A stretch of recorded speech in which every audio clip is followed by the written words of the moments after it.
I went to Tokyo, the largest city in the world, and this is what I found.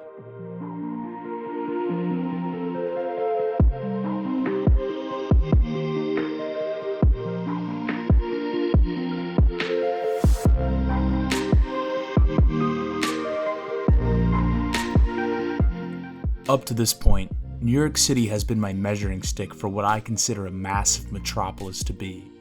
Up until this point, it was the biggest, busiest city I had ever been to. I knew going into this trip that this was going to change. If you climb a tall building in Tokyo, the urban landscape spans as far as the eye can see in every direction. If you squint your eyes from the Tokyo government building, you can even see Yokohama, the second largest city in Japan 18 miles away. I've been told that it's nearly impossible to tell when Tokyo ends and Yokohama begins. Tokyo is overwhelmingly large, so I won't attempt to provide a complete overview, even a very brief one.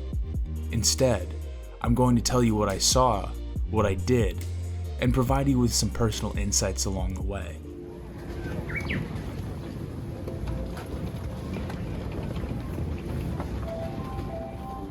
We got to Tokyo on a Friday evening, right when work gets out. Our first impression of Japan was on the train that took us from Haneda Airport to Shinjuku, the ward we were staying in. Japanese men wear suits, lots of suits, especially compared to San Francisco where we flew from. You often hear about the difficult working conditions and stress that the Japanese face from working all the time. Some quick Googling after the trip suggested to me that Japanese people might actually work fewer hours than Americans. Whether or not this is true, it did feel like there were signs of stress and fatigue coming from everyone on the train. Perhaps the weary-eyed commuters I saw were just tired from finishing a typical 40-hour work week. Unfortunately, I didn't conduct any interviews to find out the truth. The trains are very quiet here. Japanese people are very quiet in general in public, and once you realize this, you'll notice it everywhere. Japanese people also queue up very politely near markers that designate where you're supposed to stand when getting on the train. You wouldn't see anything like that in the US, it's pretty much anarchy over here. I took many trains over the course of my 5-day trip. Tokyo's walkability and urbanism is extremely impressive. Driving a car around the city seems inconvenient compared to using the extensive metro network that connects the many prefectures around the city. Trains in Tokyo come once every 2 to 3 minutes during rush hour, and over 40 million people ride the trains every day in the Tokyo metro area. Every measure I could find of this number for the New York City metro area was well below 10 million, even accounting for pre-pandemic levels. Tokyo is also a city very friendly to biking. Massive bike parking lots are a pretty common sight here, something I've only seen before in Amsterdam. Bike infrastructure itself is a little bit less developed, with most people biking on the wide sidewalks throughout the city.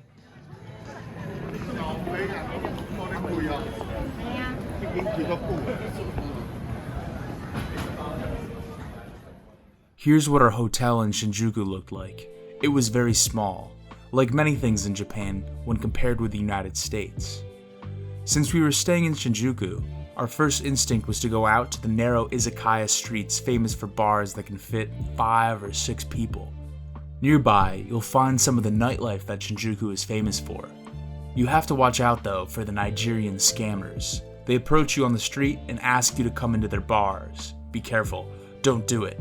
Everything we read told us they're in the market to scam you.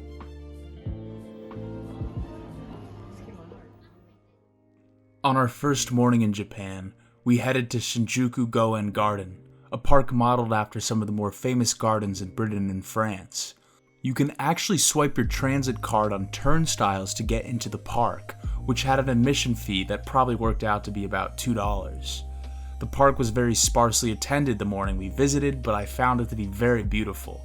The small lakes here contrasted with beautiful Japanese maple, truly a wonderful sight to behold.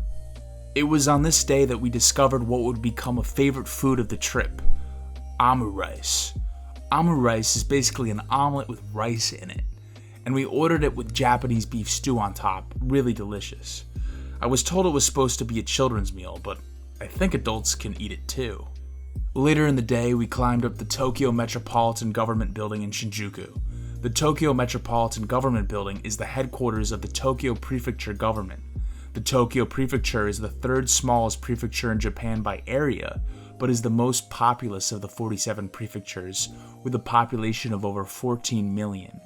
The 360-degree view from this 48-story building is free to the public, and definitely worth the visit. I hit my head on this door to the bathroom here pretty hard, just a word to the wise if you ever visit.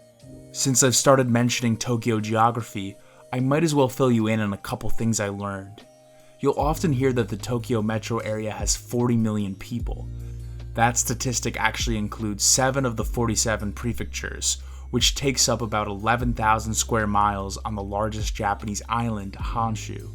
If you were to take 11,000 square miles around New York City, you'd be able to count between 21 and 23 million people, not even close to Tokyo. The Tokyo Prefecture can be divided into 2 parts, the central area and the western Tama area. Western Tokyo has a population of 4 million people and is 450 square miles, while central Tokyo, what you might call the city proper, has a population of over 9 million people in 240 square miles.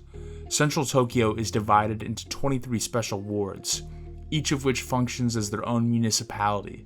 The 2 wards I spent the most time in were Shinjuku and Shibuya, but I'm sure each ward has a trove of awesome things to see and do. Tokyo is extremely clean by most standards, a feat especially impressive for the city's size. Public bathrooms and metro stations are extremely convenient and reliable. In the United States, we can't have nice things like public bathrooms all the time, perhaps because the public here can't be entrusted to keep things clean. In Japan, it seems as though people feel a sense of responsibility to treat public property with a certain level of respect, not shared by other cultures. Also, there's a certain element of bathroom tourism to be enjoyed in Japan. All toilets are equipped with sophisticated bidet technology and elegant systems which let you carefully select how big you want your flush to be.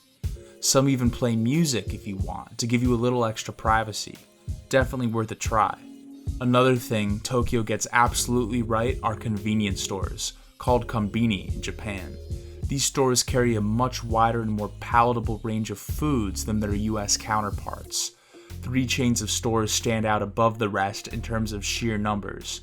These 3 include 7-Eleven, Family Mart, and Lawson's, in that order. The food readily available in these stores is extremely high quality, and often quite healthy. A Western tourist will be able to try many new foods just by browsing the nearest convenience store. Now, most visitors to Japan will recognize 7-Eleven as being an import from the United States, but it's less widely known that Lawson's comes from the state of Ohio. Lawson's underwent a number of consolidations and rebrandings during its history, eventually disappearing completely from its original habitat of Ohio and western Pennsylvania. Today, there are over 11,000 locations entirely within Asia, and 2 locations in the state of Hawaii. One of my favorite meals of the entire trip took place on the second night in Japan, when we ate at a pork tonkatsu place which was set up like an old Japanese restaurant. You take your shoes off and carefully lower yourself into a sunken booth, something very difficult for me because of my size. Another food highlight was breakfast the next day. We ate fluffy pancakes with banana and fruit, which I'd like to think are Japanese style. Correct me if I'm wrong. Right afterwards, we walked around Harajuku, which is in the greater Shibuya city. The streets here are really narrow, full of cool stores, really fun to walk around. There's a lot of good food and a lot of cool clothing stores to check out here as well. We then headed over to Mega Don Quijote, described online as a mega discount store. There are 8 floors here packed from top to the bottom with all sorts of things, everything you could possibly imagine. The fish tank in the front is a staple of this chain, which now has over 300 stores worldwide. At one point during the trip, I split off with my friends to visit some other friends who are in Japan teaching English, which, by the way, seems like an American's best shot to finding gainful employment in Japan. They took me to some neighborhoods that weren't on my radar at all, but turned out to be delightful. We met at Kichijoji, where we walked around beautiful Inokashira Park while I drank corn soup, which is a staple in Japanese vending machines.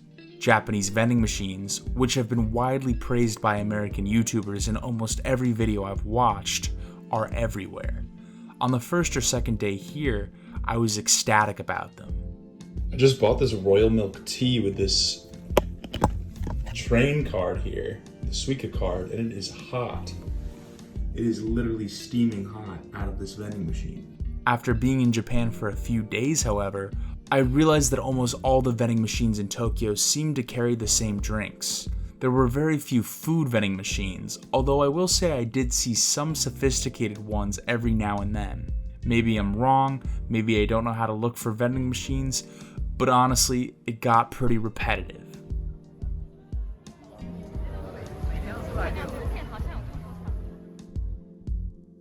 The biggest, boldest meal of the trip by far was at a Michelin star restaurant called Fukishino, where we had a private dining experience which could be described as extravagant. The meal focused on sake, or rice wine, and each course was accompanied by a different flavor of sake, and the chef made sure that our cups were full at all times. Certainly a night to remember. When you're in Japan, you definitely have to visit a shrine to appreciate the vastly different religious culture here from the West. I visited the Meiji Jingu Shrine, which sits between Shinjuku and Shibuya, next to Harajuku. The shrine is Shinto, but in Asia the line between different religious practices might be a little more blurry than in the West. Many Japanese families have adopted aspects of both Buddhism and Shintoism into their religious practices.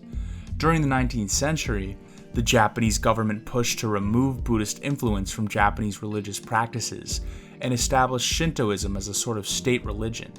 Shinto practitioners worship kami, which are spirits that exist everywhere in the world and in nature. Unlike in Buddhist temples or Christian churches, there are often no depictions of people or spirits in Shinto shrines. Wait, Avatar 2 came out yesterday. Yeah, I missed that.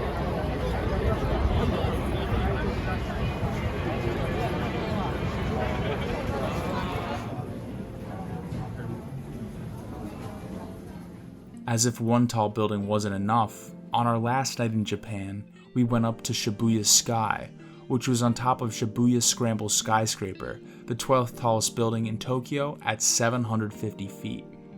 The view from the top at sunset was amazing, and I'm really happy with the pictures that I took of the city. I also got to see Shibuya Scramble from a really cool angle. Shibuya Scramble, or Shibuya Crossing, is a famous pedestrian intersection which feels very similar to Times Square and is a very popular tourist attraction. Well, that's all I have today for Japan. Stay tuned for my next videos on Taiwan and Thailand. Thanks, and I'll see you next time on the DC Show.